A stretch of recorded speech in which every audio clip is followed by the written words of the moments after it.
y veo una persona que estaba corriendo a la par mío. Y cuando lo veo tenía una escopeta y ahí dije, bueno, obviamente me quiere robar o si no viene con buenas intenciones. Normalmente Sí, con una escopeta... por eso, no viene en son de paz. Digo, acá veo que en el medio de las dos rutas había una persona con un revólver. Entonces dije, bueno, no es uno, sino son dos. Y en ese momento escuché una detonación. Um tiro. Este projeto independente conta com o apoio de pessoas como tu. Considera apoiar em patreon.com/Pedro on the Road. Olá, bem-vindos à Metamorfose Ambulante. Hoje estamos aqui com o Franco, com o seu matezinho. Este episódio vai ser um bocado diferente, na medida em que vai ser em espanhol. Mas a verdade é que era uma oportunidade boa demais para eu deixá-la passar, porque o Franco anda a pedalar há 5 anos e meio pelo mundo e eu conheci-o em 2018, a meio da minha viagem à boleia do Panamá ao México. O Franco estava no seu primeiro ano e meio de viagem e agora passou por aqui e que tipo de anfitrião seria eu, anfitrião da Metamorfose, não da minha casa, mas da minha casa também, se calhar. Que tipo de anfitrião seria eu se não utilizasse a oportunidade para fazer aqui um excelente episódio? Fiquem por aí, vão curtir.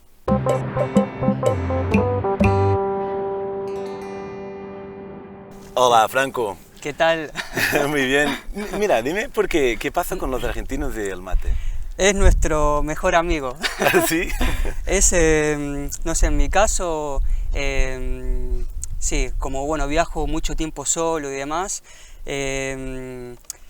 una vez que termino de pedalear y demás, es una especie de relajación y bueno, es ayuda, no sé, cuando uno quiere leer o hacer cosas y demás, lo siento como una compañía y bueno, es algo muy cultural. Ver un argentino sin mate es algo rarísimo. Hay que dudar si es argentino o bueno, uruguayo puede ser también, pero si no, hay que ver qué onda. Y tú, dime, estás en viaje hace 5 años y medio, ¿no? Sí, 5 años y 7, 8 meses más o menos. Salí un 15 de febrero del 2017 de Buenos Aires y bueno, aquí estamos en Portugal ahora. ¿Y por qué elegiste salir? ¿Habías Pues, hecho un viaje en grande antes? O... no, viaje grande no, había hecho 2 viajes pequeños dentro de la Argentina, pero viajes de 2 semanas nomás, que era el tiempo que tenía de vacaciones. En ese momento tenía un trabajo en la ciudad, o sea, una vida que se considera normal para la ciudad, bueno, trabajo, estudios y demás. Entonces mi primera experiencia con la bicicleta fue un viaje de 2 semanas en el norte de Argentina y en ese viaje me acuerdo que conocí una pareja de Alemania, creo que era, y estaban haciendo un viaje de 2 años y eso me voló la cabeza. ¿De bici? Como en bici estaban ellos con un perrito también. Entonces fueron como esos primeros contactos con personas que llevaban bastante tiempo, ¿no?, viajando. Y luego en un segundo viaje que hice por la Patagonia, que también duró 2 semanas, ahí conocí otras personas que llevaban 1 año, 2 años. Y nada, me empecé a plantear la idea de hacer un viaje también así sin límite de tiempo. Era un poco la idea del viaje, ¿no? Salir sin estar atado al tiempo, ¿no? Y bueno, conocer a estas personas, luego en su momento seguí a otras personas en blogs y demás que estaban haciendo viajes así. Incluso Javier. Javier Colorado. No, Javier Bicicleting. Ah, también, sí. O Franco, sí. seguia e trocou algumas mensagens com o Javier, que é um rapaz com quem eu estive a modos que preso na Nigéria, preso não na prisão, mas numa casa por causa das fronteiras estarem fechadas à conta do ébola. Eu tive um mês com ele na mesma casa e vocês trocaram mensajes, ¿no fue? No, a él lo seguía nomás, pero cuando me dijiste Javier, y te dije Javier Colorado, porque era un chico español que también hizo un viaje por 3 años y medio por el mundo, que de hecho él también conoció a Javier en bicicleting. Okay. Y bueno, a él cuando estuvo en Buenos Aires, estuvo en mi casa por unos 4 días, entonces él también fue una fuente de motivación para para animarme a hacer el viaje, ¿no? Yo en su momento ya tenía como la idea de lo voy a hacer, pero bueno, tener contacto y que te cuente sus experiencias y demás, eso a uno lo motiva y te anima, ¿no?, a salir y demás. Así que, bueno, fue un poco así el proceso, no fue que me pasó algo en particular que dije me voy. Sí, me generaba ansiedad el hecho de pensar que iba a estar durante mucho tiempo fuera de mi casa, sin ver a la familia, a los amigos. Entonces empecé a tomarme el viaje como un día a día, digamos, como dije, bueno, lo voy a hacer hasta el punto que lo disfrute. Si ya por alguna razón no lo esté disfrutando más o quiera volver, vuelvo. Entonces no empecé a pensar tanto en el futuro, ¿no?, sino más como un día a día y bueno, eso me ayudó a que no me dé ese tipo de sensaciones y de hecho quizás estar como más conectado con el presente, con el día a día y bueno, sin tener tantas expectativas y demás, porque como te comentaba antes, a veces uno tiene planes y luego termina pasando cosas completamente distintas. Y nada, ahora sí pasaron casi 6 años y bien, obviamente por momentos altibajos, ¿no?, por momentos bien, por otros no tanto, aunque sí, debo admitir que generalmente bien, o sea, me considero una persona como equilibrada, tranquila y siempre me mantuve y creo que me mantengo en esa sintonía, así que nada, lo sigo disfrutando, por eso sigo Si aquí. tienes que elegir como las mejores semanas, por ejemplo, no el mejor momento como el momento de una experiencia, Sí. pero lo mejor que has pasado, por ejemplo, un mes no sé dónde, o el peor porque imagínate que en mayo de 2019 te estabas sentindo muy solito o algo así. ¿Has pasado así muchas semanas a sentirte un poco mal o otras muy bien, así los picos, ¿sabes? Sí, bueno, te paso un mate. Sí, experiencias, así buenos momentos, sí. Y la mayoría que recuerdo siempre han sido en compañía. Por ejemplo, uno de los momentos que recuerdo con mucho cariño y mucha alegría es la experiencia esta en El Salvador, cuando nos conocimos, que estábamos con Rodrigo también. Rodrigo, hola. Sí. Tengo muy buenos recuerdos de esa época.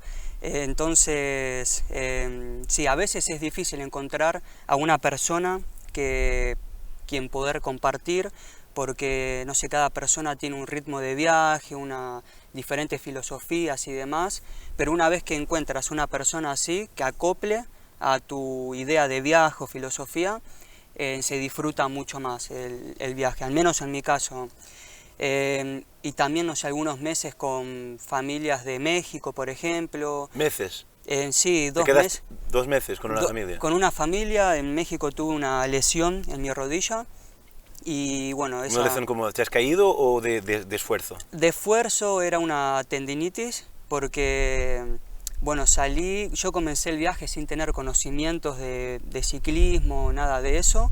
Entonces, la medida del asiento, las distancias, eran cosas que uno nunca le presta atención, pero que a la larga terminaban afectando. Entonces, si eso me provocó una tendinitis, ahí viene nuestro amiguito a visitarnos, que quiere participar.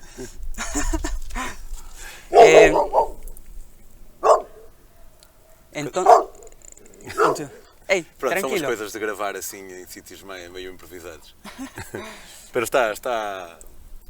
Não tem mal, não tem mal. La magia del vivo.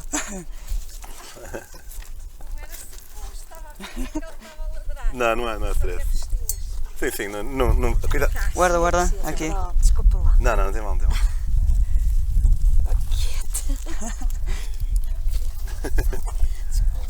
No, todo bien. Entonces, sí, al final, bueno, me terminé lesionando la rodilla y una familia me recibió y bueno, estuve finalmente 2 meses con ellos. En un principio... ¿Cómo los conociste? Bueno, lo había contactado por medio de la página Warm Showers. Warm Showers é tipo couchsurfing, mas para apenas ciclistas, acho. Sí, y nada, en un principio pensaba quedarme por algunos días, pensaba que era algo pasajero, pero bueno, terminé haciendo un tratamiento y al final estuve 2 meses con ellos, que fue un momento increíble. Y luego en Italia también con otra familia. Pero después cuando tienes que abandonar, ¿no te cuesta un poco? Sí. Generalmente no, porque si bien uno conoce muchas personas, quizá no llega a profundizar tanto con ellos. Pero bueno, en el caso de esta familia, sí, el momento de la partida, todos llorando. Estábamos todos llorando y sí. Bueno, y el momento posterior a eso es cuando me siento solo quizá, cuando uno conecta más profundamente con las personas y de pronto estar nuevamente solo. Es un cambio que se da muy rápido, es un contraste muy fuerte y a veces en esos momentos sí me puedo sentir solo, un poco bajón, pero bueno, sé que con el tiempo uno va volviendo a la normalidad, pero bueno, hay que pasar por esos momentos, más estando solo, que quizá uno no tiene con quién charlar y bueno, pero bueno, ese momento en México, por ejemplo, tiene su lado bonito, que fue pero también había un trasfondo negativo, en mi caso, que estaba un poco triste por diferentes situaciones que me habían pasado. Por ejemplo, en Guatemala, que me habían intentado... Sí, pues cuenta eso desde el... Sí, estaba en Guatemala, a unos 60 kilómetros de la frontera con México, y bueno, los lugares fronterizos en Latinoamérica tienen un ambiente, una atmósfera un poco turbia, pesada, y bueno, no era la excepción, ¿no? Es interesante porque hoy cuando te escuché decir eso, me acordé que escribí incluso sobre eso, creo, porque a mí me gusta los primeros 5 minutos de cuando entro en un país, porque estoy un poco con miedo, pero no miedo de... más como, ¿sabes? Como estudiando, porque sí, precisamente por eso, porque las fronteras atraen un tipo de personas por veces que son un poco... quizá, no sé, contrabandistas. O que se quieren aprovechar. Muchas veces se paga el derecho de piso, como se dice, que uno no conoce el cambio, no conoce los precios del nuevo país donde ingresás. Entonces te dicen un precio y bueno, lo terminás pagando, quizá para comer algo, comprar cualquier cosa, y luego te enterás que era un precio mucho menor. Pero bueno, siempre al principio pueden pasar esas cosas. Entonces, bueno, ese día tenía pensado cruzar a México y estaba pedaleando cuesta arriba. Tenía una cuesta de unos 10 kilómetros más o menos. 10 kilómetros subiendo. De subida, sí. Y estaba pedaleando con música. Generalmente pedaleo con música porque bueno, me motiva, o escuchando podcast y demás. Y en un momento miro hacia mi derecha y había un pequeño bosque. Y veo una persona que estaba corriendo a la par mío. No estaba muy cerca, pero bueno, estaba a unos 30 metros, quizá 20 metros. Y no le presté atención y luego miro otra vez porque me pareció raro. Digo, ¿qué hace una persona aquí, no? Corriendo en medio de la nada. Y cuando lo veo tenía una escopeta. Una escopeta, una espingarda, ¿no? Sí, y ahí dije, bueno, obviamente me quiere robar o... si no viene con buenas intenciones. Normalmente sí, con una escopeta... Por eso, no viene en son de paz. Digo, acá, bueno, la reacción del miedo, ¿no? Te quedás o lo enfrentás o huís. En ese caso huí. Y bueno, toda esta situación fueron segundos pero para mí pareció una eternidad. Como yo estaba yendo en subida, traté de pasarme hacia la otra ruta, que era en bajada, y cuando estaba haciendo eso veo que en el medio de las dos rutas había una persona con un revólver. Entonces dije, bueno, no es uno, sino son dos, y ahí empecé a pedalear con todas mis fuerzas, una adrenalina, un miedo increíble, y en ese momento escuché una detonación. ¿Un tiro? Un tiro. ¿Dices tiro? Un tiro, sí. Pero bueno, ya estaba a mi espalda, entonces no sé si me quiso disparar a mí o si disparó al cielo como para asustarme, no lo sé. Te cagaste, ¿no? Me cagué hasta las patas, todo, sí, sí. Y nada, por suerte no pasó nada, o sea, al final regresé 5 kilómetros y ahí había un control policial y me terminaron escoltando hasta la frontera con México y nada, pude cruzar bien. ¿Y no tranquilo. pensaste que la policía podría estar envolvida? Sí, sí, bueno, en ese momento que me estaban escoltando, o sea, puse la bicicleta en la camioneta y porque obviamente no quería pasar otra vez por el mismo lugar, tenía que regresar a ese lugar. Entonces en ese momento la policía me preguntaba dónde había sido, hasta que llegamos al lugar y le dije, mira, fue acá, y ahí frenan, estábamos en el medio de la nada con 2 policías y yo. Y nada, ahí me empecé a imaginar que quizá la policía que me había visto anteriormente les había dicho a las personas, mira, hay una persona que va, como que me regalaron. Y me imaginaba que estaban como involucrados, ¿no? Entonces ahí sí me dio miedo, les dije que me quería ir. Y a los minutos empezó a venir más policía y ahí me quedé, bueno, más tranquilo, tomaron datos y demás. Y al final, cuestiones, me iban llevando de 10 kilómetros, 20 kilómetros, hasta que me dejaron en la frontera de México. Okay. Sí. Y bueno, eso fue la situación. A las semanas me lesioné la rodilla, entonces estaba como con los sentimientos un poco así revueltos, ¿no? Y bueno, el hecho de estar con esta familia que me apoyó en toda esta situación fue increíble, ¿no? Y después también tuviste una noticia un poco... También, claro, ese fue en el transcurso de 10 días toda esta situación, el hecho del intento de robo, de la lesión, y en el sur de México, cuando estaba en Chiapas, un día me crucé a un ciclista polaco en direcciones opuestas, ¿no? Entonces es muy común de parar, hablar unos minutos y demás. Entonces con el chico este polaco tuvimos un encuentro así en la ruta y luego cada uno siguió por su dirección.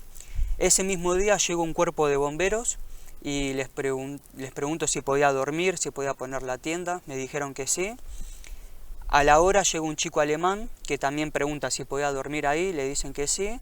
Y bueno, cuestión que compartimos la noche con el chico alemán. Al día siguiente, cada uno iba en dirección opuesta. A los pocos días me lesiono, me recibe la familia esta, y uno de los miembros de la familia ve en las noticias que habían 2 ciclistas desaparecidos, un polaco, un alemán, en Chiapas. Y digo, bueno, es mucha coincidencia, ¿no? Cuando miro la foto, efectivamente eran estos 2 chicos que me había cruzado. Y bueno, encontraron los cuerpos, ¿no? Lamentablemente. Entonces fue como un conjunto de varias situaciones que estuve bastante bajón, ¿no? Pero algo que recuerdo, que charlé con el chico este alemán, que tuve más tiempo para compartir. Él en ese momento llevaba 4 años viajando y bueno, obviamente yo tenía mucha curiosidad y una de las preguntas que le hice fue cuál fue el país más hospitalario o el que más le había gustado hasta el momento. E irónicamente me dice México. Ya llevaba viajando unos meses y me dijo que sí, el país donde había tenido las mejores experiencias con la gente más hospitalaria había sido México. Y bueno, es muy irónico que le termine pasando eso en México, ¿no? Que en mi caso, por ejemplo, en los países de Latinoamérica, el país que recuerdo con más cariño es México también. Son países muy intensos, ¿no?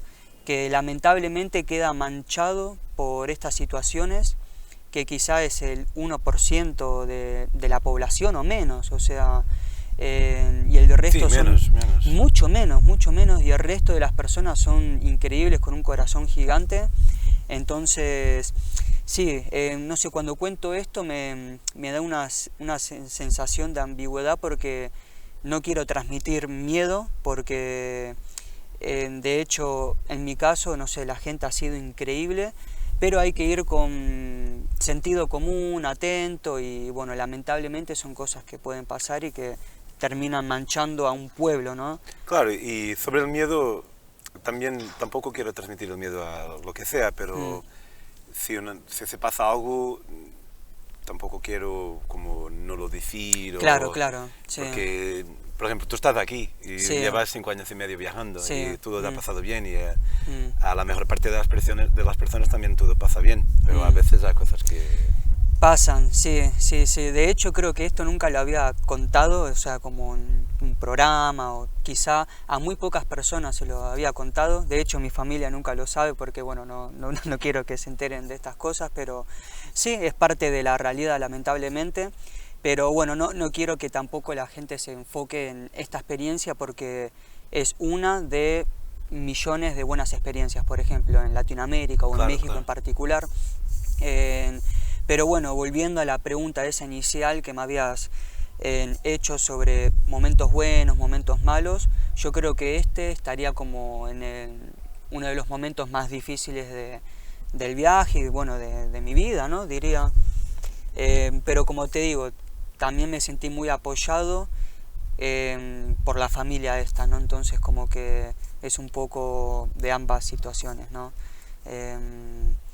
Y luego, sí, no sé, momentos difíciles, sí, pero bueno, creo que este sería como el peor, ¿no?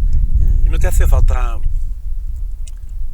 por ejemplo, no, como te dijo ayer, yo tengo mucha admiración porque lo que estás haciendo, no creo que yo lo haría, no creo que, aunque no tuviera hijo, ni novia, ni nada, no creo que lo haría, porque no me veo a estar así muchos años lejos de Portugal.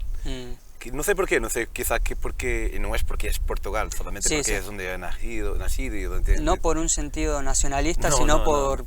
Porque que aquí tienes la familia quizá o... Sí, sí. amigos.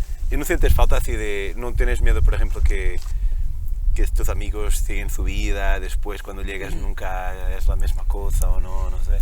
Eso es algo que a veces me pregunto, el hecho de, bueno, cuando vuelva para Argentina, si podré conectar con las personas que en su momento conectaba, porque bueno, yo siento que he cambiado mi forma de pensar y lo que a veces me preocupa es que quizá las personas que son mis amigos todavía, hayan cambiado también, pero en otro rumbo, ¿no?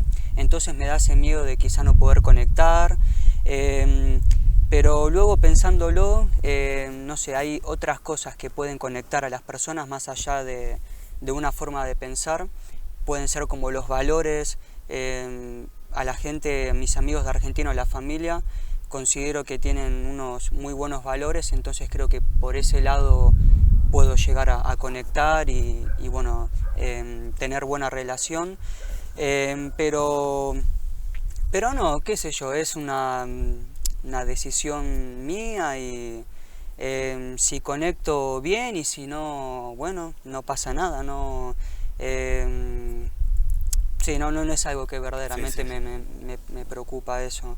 De hecho, sigo en contacto, hoy en día con la tecnología uno puede mantener un contacto, entonces, nada, qué sé yo. Pero no sientes, es como, te estaba escuchando y estaba pensando, es como, de una forma yo siento que pertenezco acá. Sí. ¿No sientes que perteneces? No lo sé, no me siento con ese sentido de pertenencia de un lugar en particular. No puede ser porque es el lugar donde la mayor parte de mi vida pasé, pero no me siento tan atado tampoco a ese lugar. Obviamente me gustaría regresar para ver, para compartir momentos, pero al menos en este momento de mi vida no siento ningún lugar como el mío, por ejemplo. ¿Y tampoco lo necesitas? Por el momento no, Sí. no, quizá después de tanto tiempo estoy pensando en cambiar un poco la manera de viajar, porque hasta el momento siempre ha sido un constante, estar constantemente en movimiento, Y ahora quizá quiero aprovechar el tiempo para hacer otras cosas que estando de viaje se dificultan, como estudiar o tener, no sé, una relación o lo que sea. Entonces creo que no es todo blanco o negro, hay matices, entonces es cuestión de encontrar un equilibrio. Y quizá me gustaría tener como una base, pero bueno, no sé, es algo que estoy en el proceso, ¿no? Quizá ahora sí me gustaría tener como un lugar donde poder regresar, pero bueno, no sé, son ideas todavía, nada concreto. Porque bueno, llegó un punto que el hecho de estar constantemente en movimiento sí me cansó un poco. Por eso decidí parar el invierno pasado en Berlín por algunos meses para, bueno, poder trabajar y para poder tener un lugar de confort, mi espacio, mi privacidad. Y me gustó eso, entonces quizá digo, bueno, se pueden hacer las dos cosas, pero no sé, veremos. Sí. Vale. Hacemos a segunda parte na casa? Ok, dale. Foi aqui assim a pequena introdução da pequena, grande, excelente, gigante história aqui do nosso Franco. Agora, para a semana, lanço o episódio. Já sabem, provavelmente, que a Metamorfose sai 3 vezes por mês, nas primeiras 3 terças-feiras. Portanto, dependendo do dia em que está lançado, poderá sair ou não na semana a seguir, mas se não sair na semana a seguir, sai na outra. E vamos falar um bocadinho do trajeto dele, para onde ele andou. O Franco, como devem imaginar, em 5 anos e meio já correu bastante mundo e também com algumas histórias aqui e ali. Digamos que foi assim uma pequena introdução para... Espero que tenham entendido também. Eu acho que o Franco fala de uma maneira bastante clara, talvez fruto da sua personalidade calma e também do seu sotaque argentino. E não sei se vou ter a oportunidade de pôr legendas ou não, talvez fosse algo que eu pudesse ter dito no início, mas de qualquer maneira, vemo-nos para a semana e Franco, vemo-nos daqui um bocadinho em casa.